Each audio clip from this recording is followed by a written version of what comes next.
So while Sumeet is setting up, I can give a little intro. We just talked. You actually come out of semiconductors, and it's always interesting to see how people find their way into TouchDesigner and find cross relevancies there. So Sumeet, you're a creative coder and media artist with a PhD in physics, and hence that, I mean, blending science, technology, and art is basically incorporated in your title. You will be taking us through your creative journey with TouchDesigner, from light festivals and dome shows to interactive installations. And we'll see how the software became essential to your practice and how you use it to connect code, visuals, sound, and audience interaction. We'll get a behind-the-scenes look at your process and the challenges of turning ideas into responsive environments and how each project evolves through experimentation and iteration.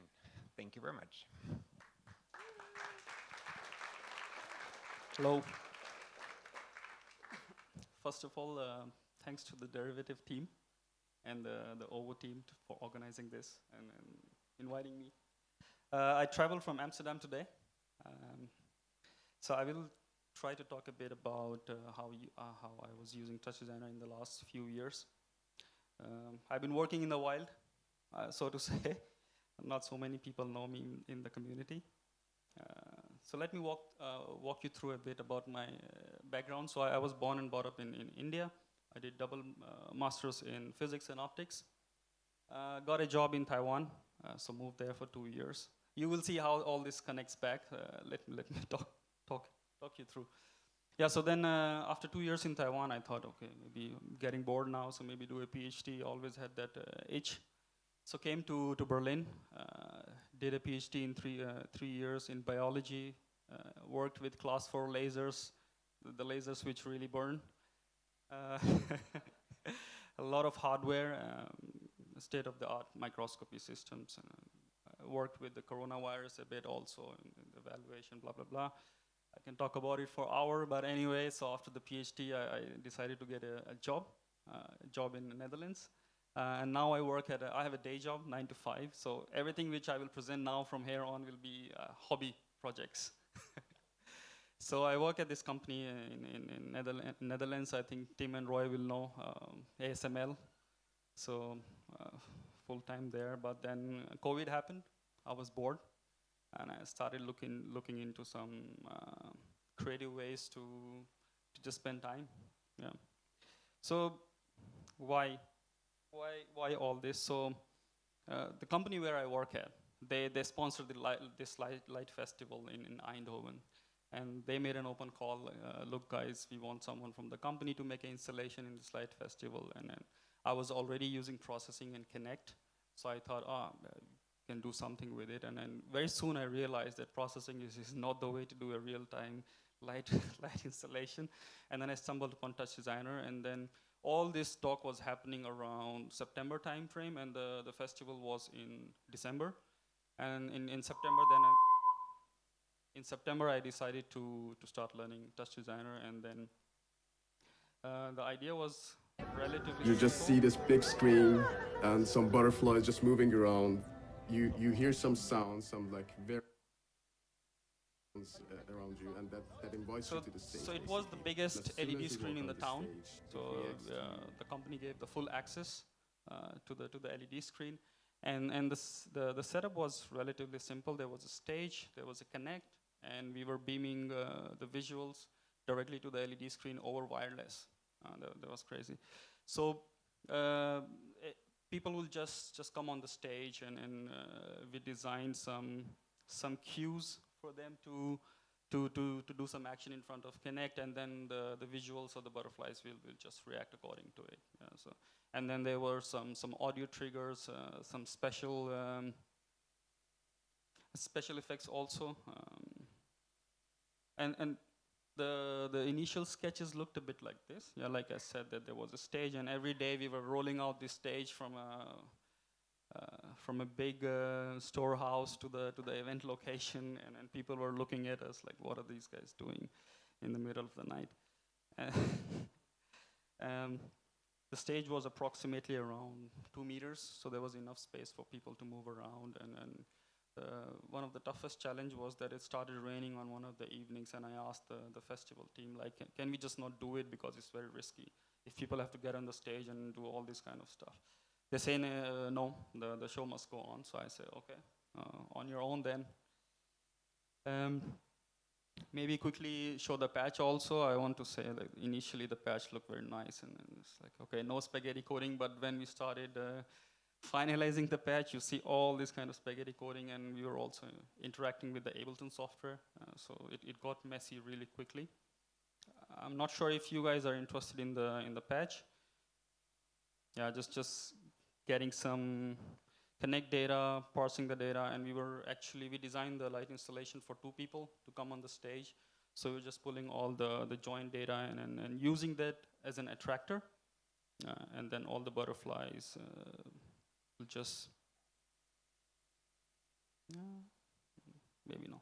Yeah, so some flocking algorithm behind the scenes, and then sending the data to the TD Ableton. Some effects, when people did some special poses, and then sending directly to the screen. Coming back. So that was the first installation, and around October, I knew that in Taiwan, that there's a light festival going on. Or there's an open call, and it's going to happen in January, so I talked to my sound artist, okay, are you interested? He said, yes, why not, but the budget was 2,000 euros, and if you do the calculation, it's just, it only covers the flight cost. 2,000 euros. So I said, okay, at all cost we apply, and then we just do it just for fun.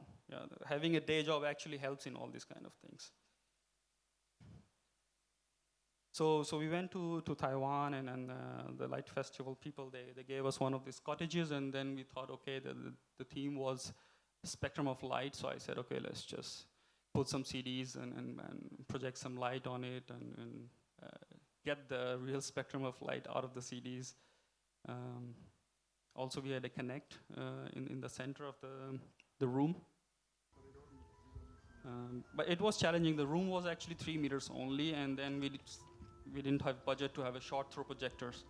I already had one projector at home, so I said, okay, let's buy a new one. And then I used my background from optics to do some beam folding and enlarge the surface area of the projection. And as you will see in the video here, there is a mirror. So there are 2 mirrors actually in the room on the either side, and then there is a projector. I'll show you the next slide. And there is a connect here. You see the IR LED beaming actually from the connect sensor. And the challenging part was also that this had to turn on and off on its own every day. And there used to be, there has to be some, it has to be fault tolerant also. If the power goes off, it should be just one click, turn on, turn off. But we wrote a manual for the festival team to just go through all the protocol, just in case nothing works.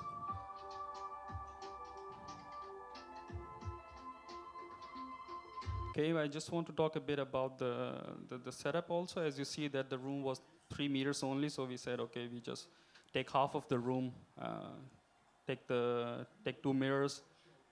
This is some R&D which I did at home. So projector is just beaming on the mirror, and then you throw the light onto the CD wall. But then it becomes tricky, right? Because it's a mirror, so it just flips your image. So you had to also correct for it in the end. I was so stupid back then that I went for all this. I could have just designed a visual which is just not symmetric, just doesn't care about the symmetry, something random. But then I went through all the pain to have something which is mapped correctly and correct for the symmetry of the image and stuff like this. The setup, the patch was actually relatively simple, I would say. So had the connect sensor, pull the data in. The same pose detection which I used from the previous installation a few months ago, I just used that. Just interact with the visuals and just split the image. And use a stoner mapper and just correct for all these flips and stuff like that. And then send out to the projectors. Then, while I was doing this, I was also making some Instagram posts. And then some people from India, they approached me like, hey, look interesting what you do, and then maybe we want to do something with you. So I said, oh, I really like the LED pulse, what they're doing, and maybe we can do something similar, or at least try to work on the hardware and introduce this in India. Ladies and gentlemen, distinguished guests, prepare to be amazed. Today we gather here. They wanted to have like a 3-minute video playing on this volumetric display. And that was the biggest challenge. So how do you design the content pipeline? I think this is still a challenge in this volumetric display. How do you design the content and have it play over the time? So I, with little experience what I had, and then I went ahead and designed the patch for this. And that's at that time it was a very daunting task to design something for this. Yes. And I want to maybe show the patch, how quickly it can become complex. So you have all the controls, and then this is TD, no? It is. Shit.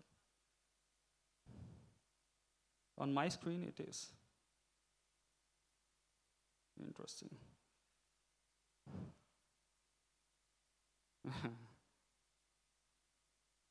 Let me just go out of the patch. And is it this one? Yeah, it's okay. I'll go back to PowerPoint. Yeah, you see, so we had like 11 different planes, so 11 different LED strip planes. So just use a camera, fix your initial plane and the backward plane, and then parse your render, use the render pass to get all this data in, and then you have to also take care of sending it to DMX in a proper way. So you have to parse all that data and take care of the tiling. So the tile design was something like this. So we had 1, 2, 3, 6 tiles, and then you have to parse all the DMX data for the LEDs accordingly. I think it worked out quite fine. Then I also want to talk a bit about the content, right? So back then I did not know about this segment functionality of the timer chop. Like you could have different timer playing consecutively. Yeah? So I stupidly designed all the content. One timer is triggering the next one, and the other one, and the other one, and it was so buggy in the end. And then it came to me later that I could have done it much more simply. Yeah. But it happens. It's a learning curve when it comes to touch design, and that's what I also tell people. Come back here.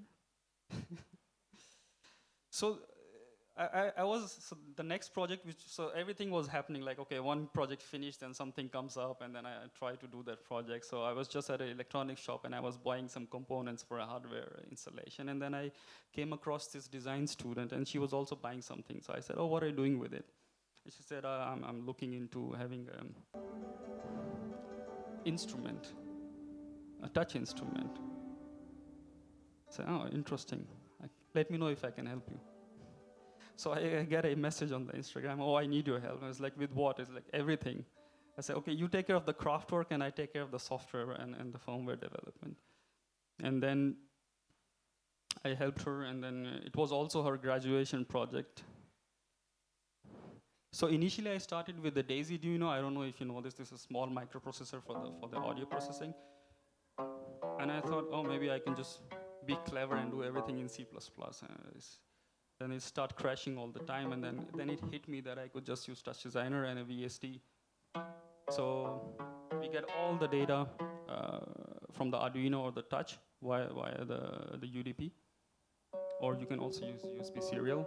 Pull in all the data in TouchDesigner and trigger all the nodes of a VST, as simple as that.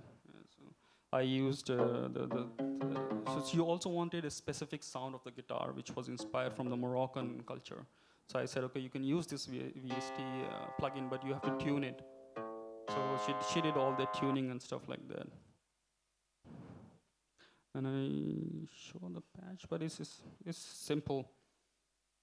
Again, that's why I like TouchDesigner. You could just do everything if you know what to do.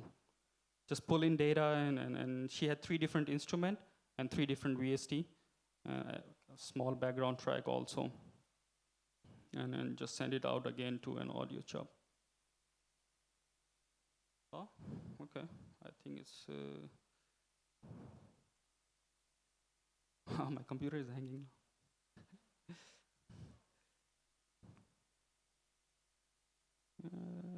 Here. Yeah, so just pull in data via serial and then just have 3 different instrument, trigger different nodes. So I was using chop execute, so different nodes you can, depending on which key is pressed on the MPR touch touch device, and then send it out to audio. Yeah. So that was then so the student also exhibited this project in Milan Design Week and few more, and never heard back after some some time. So then at the same time I was looking at all the full dome content, and I was like, oh, I want to do this. So then it immediately hit me that my PhD supervisor, he's well connected in Berlin. And I used to live from the Zeiss Planetarium like a couple of blocks away. And then I said, oh, do you know someone? Maybe we can do something with it. Maybe give a scientific talk with it. And because we used to produce a lot of microscopy images. So we got onto it. He knew some people. And then the program is called Einstein in the Dome. So it's funded by one of the health institute in Berlin. And they organize all this scientific presentation. So they bring a scientist and then an artist. And then they have a back and forth doing some science art stuff. So yeah, that's how I got into the full dome, and then I got connected to the full dome technical team as well. And then I asked them, like, I would like to do a live performance, and then they said, it's just a live performance on its own is not attractive, so maybe if you have some bigger idea, come up with it. And then it hit me like, okay, let's put a microscope in the planetarium. We just put a microscope, send all the feed to the dome, and then invite students and then kids, bring in your slides. So we designed the whole microscopy program in this April, and then I said, oh, I want to do a live performance at the end of the program week, so just sneaked into the program. And yeah, this what I presented in April. So the show, the live performance was called Macro Micro. So I wanted to tell a story for the full spectra, like going from the Big Bang down to the quantum scale. So I just have 9 scenes, and then I go through the scene one by one, trying to tell a story, a coherent story. And we also had a cellist by luck, and it was one of the best thing to have all these contemporary musicians, because it adds a lot of oomph to your live performance, I think. Contrary to what being presented these days. So I wanted to have something different. The patch was relatively simple, so I was smart. One smart thing we did was that the sound guy designed a MIDI track, and I let him control my visual stream. So how to trigger each scene, I let him design, and then he had more control over my visuals actually this time, and then he was triggering each scene, and also when to turn it off. So we had a 10-second fade in, fade out, and we control all that through the Ableton timeline and not through the TouchDesigner timeline.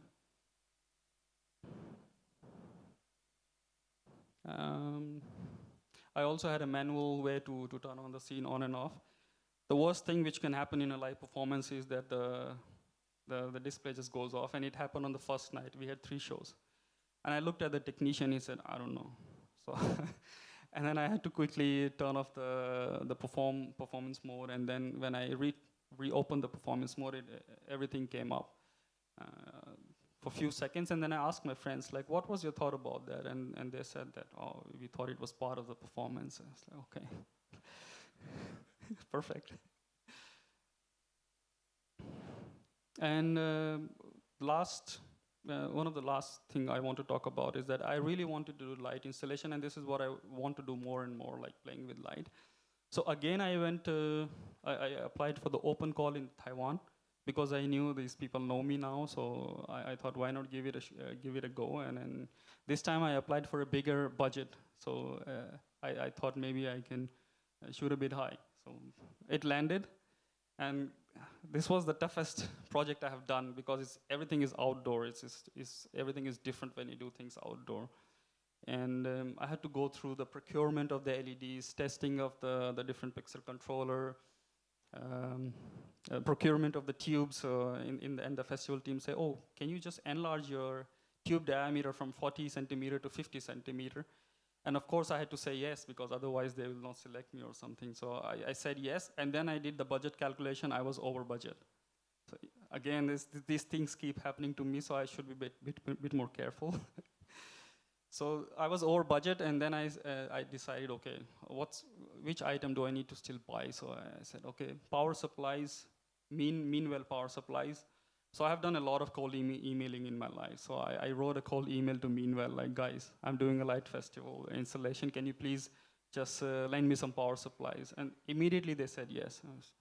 So if you are in a situation like this, maybe try this. Might work out for you. And then I asked them after the light installation, do you want them back? They said, no, just keep it. What will we do with this power supply? And the light installation was a touch. It's a bit reactive also, as in the second video. So I also 3D printed the whole housing. This pipe is actually a water pipe, just spray painted because no budget. Initially I had a plan to have a nicely designed aluminum pipe and everything, but just all down the drain. Also did some planning because it's an outdoor installation, 100 meters or something like this, and you have to design your light installation well when you're doing, because you need to think about the connections, how many amperes do you need per light tube, things like this. A lot of things change in the plan when I reached on site actually.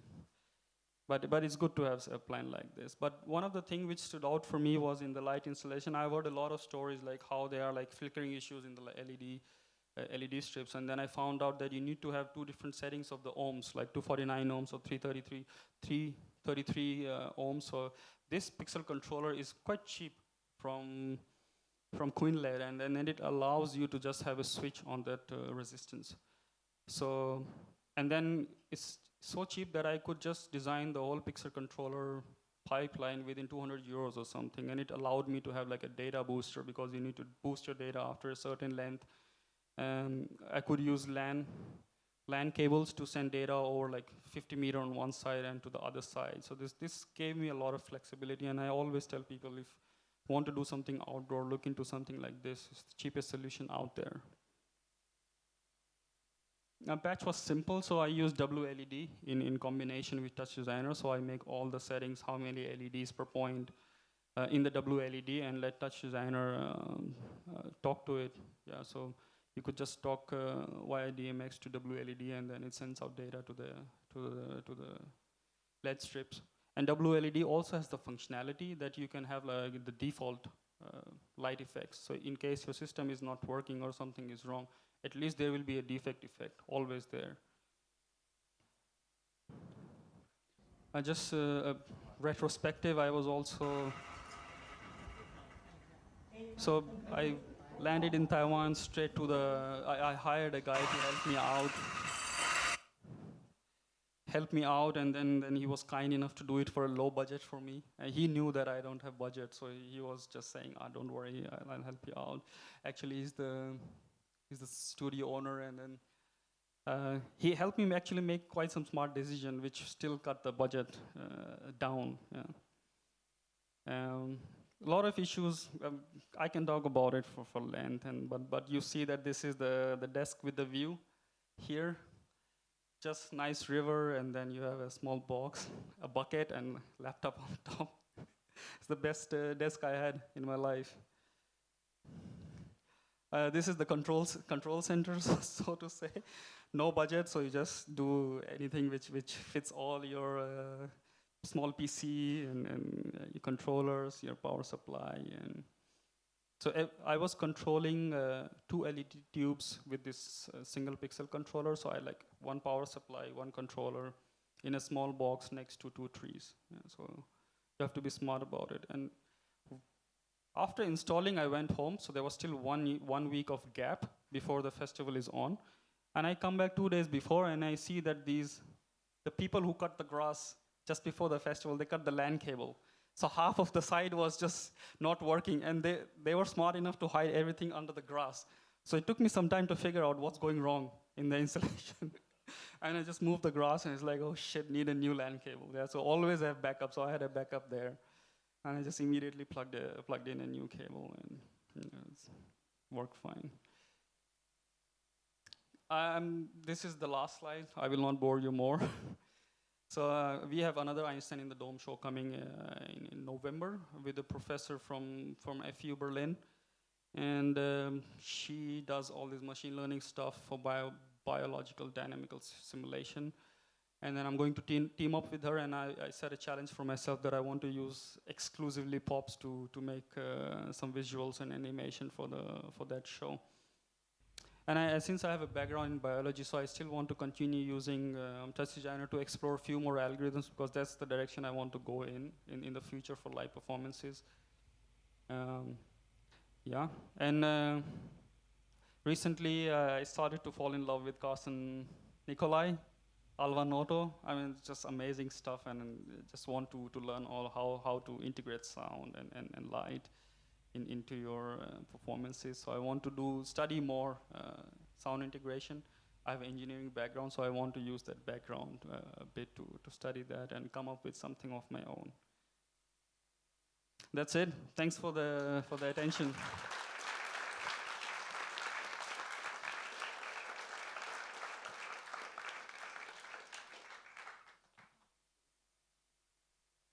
Okay, I'll just take it for a second. I think it's over there.